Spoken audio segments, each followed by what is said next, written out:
இன்றைக்கி பார்த்திங்கன்னா கேழ்வரகு அறுவடை செய்கிறாங்க. அதாவது ராகி பயிர். பயிரெலாம் பார்த்திங்கன்னா மோஸ்ட்லி சாஞ்சு போயிடுச்சு. அதை நெற்பயிர் மாதிரி மிஷின் வச்சுலாம் அடிக்க மாட்டாங்க. கூலியால் வச்சு தான் கைகளால் அறுக்கணும். இது இங்கிலீஷில் பார்த்திங்கன்னா ஃபிங்கர் மில்லட்ஸ்னு சொல்லுவாங்க. ஏன்னா அதோட பயிர்கள் நம்ம கை விரல்கள் மாதிரியே இருக்கும் ஷேப்பு. அதனால் இதுக்கு பேர் ஃபிங்கர் மில்லட்ஸு. எங்கள் ஊர் மக்கள் பார்த்திங்கன்னா இதை ஆரியம்னு சொல்லுவோம். இது 2 டைப்பாக இருக்கும். காட்டாரியம் ஒன்று, தூளாரியம் ஒன்று. தண்ணி கட்டி பயிர் நடவு செஞ்சாங்க அப்படின்னா அது தூளாரியம். தண்ணி இல்லாமல் மேட்டாங்காட்டில் பயிர் செஞ்சாங்கன்னா காட்டாரியம்னு சொல்லுவாங்க. கலர் மட்டும் வித்தியாசமாக இருக்கும், அவ்வளோதான்.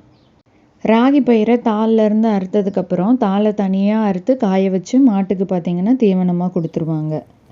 காட்டில் இருக்கோம் அப்படின்னாவே மோஸ்ட்லி வீட்டுக்கு தேவையான கீரை, காய் ஏதாவது ஒன்று எப்படி தொலைவுனாலும் கிடச்சிரும். நம்ம கடையில் வாங்கணுங்கிற அவசியமே இருக்காது. உங்களுக்கும் இந்த மாதிரி அனுபவம் இருந்ததுன்னா கமெண்ட்ஸில் ஷேர் பண்ணுங்கள். என்னோடய வீடியோ பிடிச்சிருந்ததுன்னா மறக்காமல் சேனலை சப்ஸ்கிரைப் பண்ணிக்கோங்க.